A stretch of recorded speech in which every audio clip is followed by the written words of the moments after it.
शूर्पनखा ने क्यों बसाया मक्का मदीना। मित्रों, अगर आपने रामायण देखी या पढ़ी होगी तो आप रावण की बहन शूर्पनखा के बारे में तो जरूर ही जानते होंगे। शूर्पनखा रामायण की एक ऐसी किरदार थी जिसकी वजह से प्रभु श्री राम को रावण समेत सभी राक्षसों का वध करना पड़ा था। लेकिन मित्रों, सभी राक्षसों का अंत होने के बावजूद भी शूर्पनखा बची हुई थी। हालांकि रावण की मौत के बाद शूर्पनखा का क्या हुआ था, इस बात का कोई खास जिक्र रामायण में तो देखने को नहीं मिलता है। फिर भी कई इतिहासकारों का ये दावा है कि शूर्पनखा ने अपने भाई रावण की मौत के बाद इस्लाम धर्म की उत्पत्ति की और मक्का मदीना को बसाने वाली भी शूर्पनखा ही थी।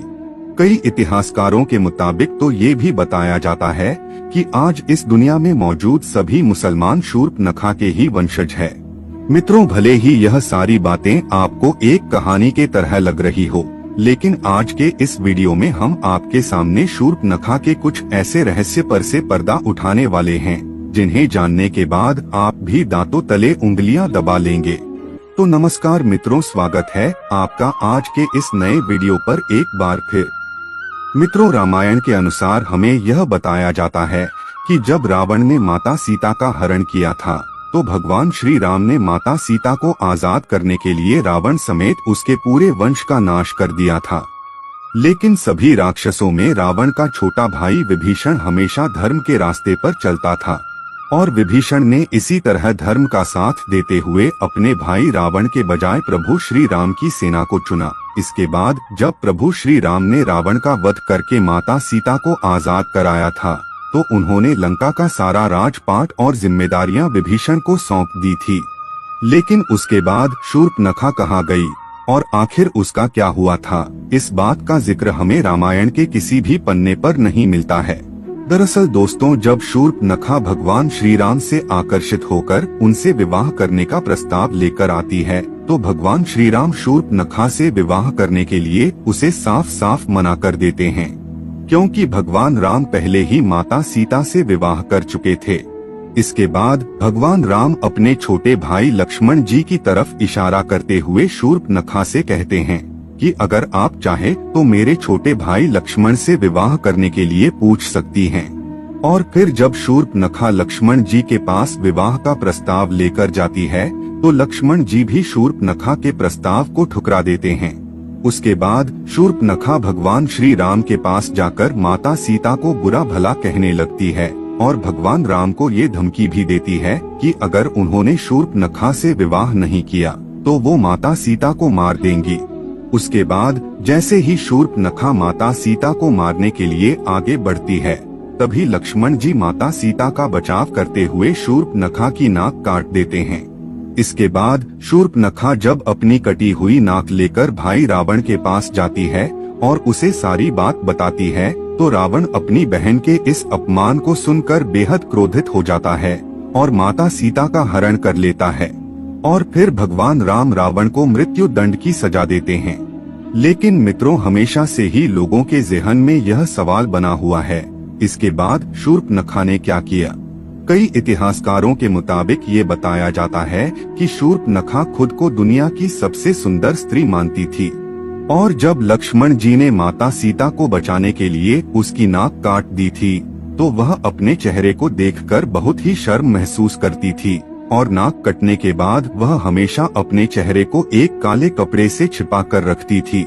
शूर्पनखा को जब यह पता चला था कि उसके सारे भाई प्रभु श्री राम के हाथों मारे जा चुके हैं तो उसने दैत्य गुरु शुक्राचार्य के पास जाने का फैसला किया था और वो वहां जाकर उन्हीं के आश्रम में रहने लगी थी।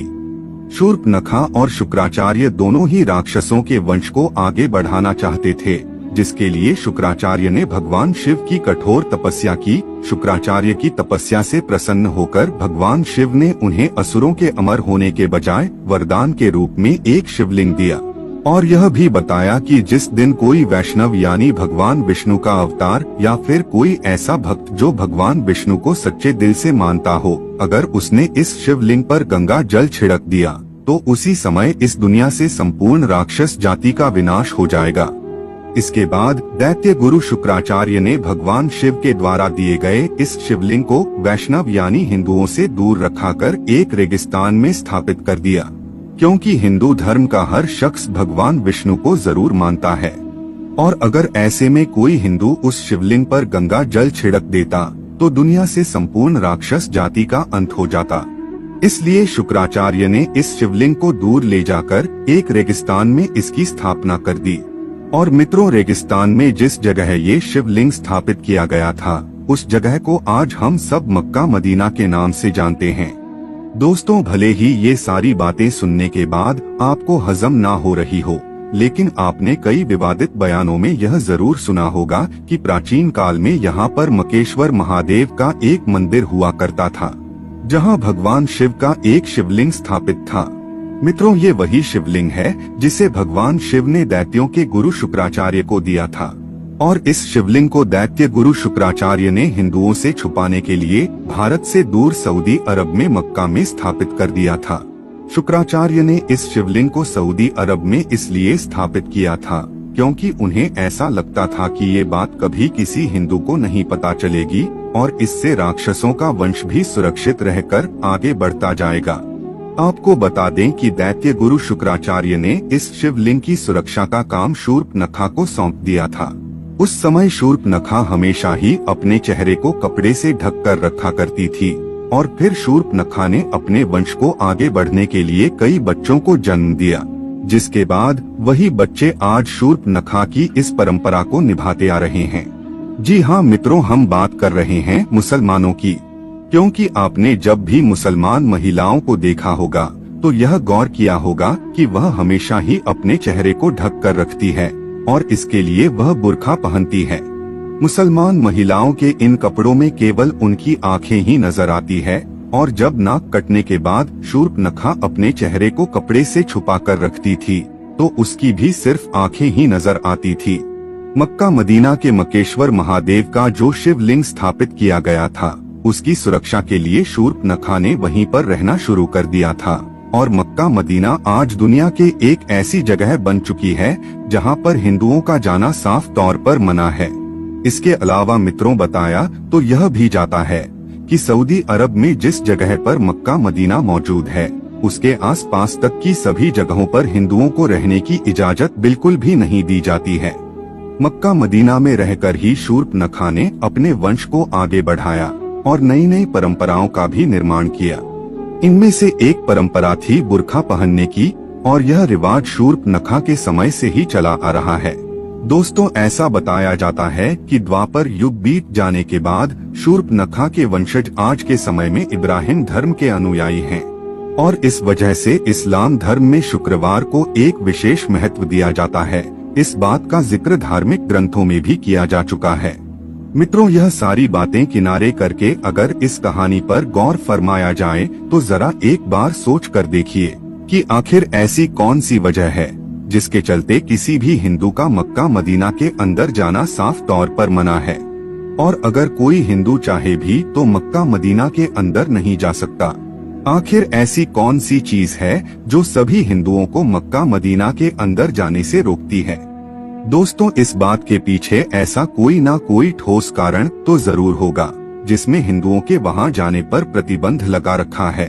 अगर ध्यान दें तो यह सारी बातें केवल एक ही तरफ इशारा करती हैं कि शायद मुसलमानों का शूर्पनखा के वंशज होने वाली ये बात हकीकत हो सकती है और सारे मुसलमान इस बात से डरते हैं अगर कोई हिंदू गलती से भी मक्का मदीना के अंदर चला गया और उसने इस शिवलिंग पर गंगा जल छिड़क दिया तो इस दुनिया से पूरी राक्षस जाति का अंत हो जाएगा। मित्रों, यह राक्षस कोई और नहीं बल्कि शूर्पनखा के ही वंशज है। भले ही यह सारी बातें आपको हैरान कर रही हो, लेकिन शायद ये सच भी हो सकती है, क्योंकि इस दुनिया का सबसे पहला धर्म सनातन धर्म ही है। यानी कि इस दुनिया में मौजूद हर एक व्यक्ति सनातन धर्म से जरूर ताल्लुक रखता है और हमारे ईश्वर भी सनातन धर्म से ही ताल्लुक रखते थे। मित्रों, ठीक ऐसा ही प्राचीन समय में भी हुआ करता था। कुछ लोग मिलकर अपने अलग अलग नियमों और परंपराओं को बनाया करते थे और धीरे धीरे इसी तरह यही चीजें जातियों में तब्दील होती चली गई, जिससे आगे चलकर अनेकों धर्म की उत्पत्ति हुई। लेकिन मित्रों, इस्लाम धर्म की हकीकत पर आज भी कई हिंदुओं के द्वारा सवाल उठाए जाते हैं कि आखिर उन्हें मक्का मदीना के अंदर क्यों नहीं जाने दिया जाता है। वैसे मित्रों कमेंट करके बताइए कि आपको क्या लगता है, मक्का मदीना के बारे में कही जाने वाली यह सारी बातें क्या सच हो सकती है या फिर यह सब एकमात्र कल्पना है। अपनी राय जरूर दीजिएगा। धन्यवाद।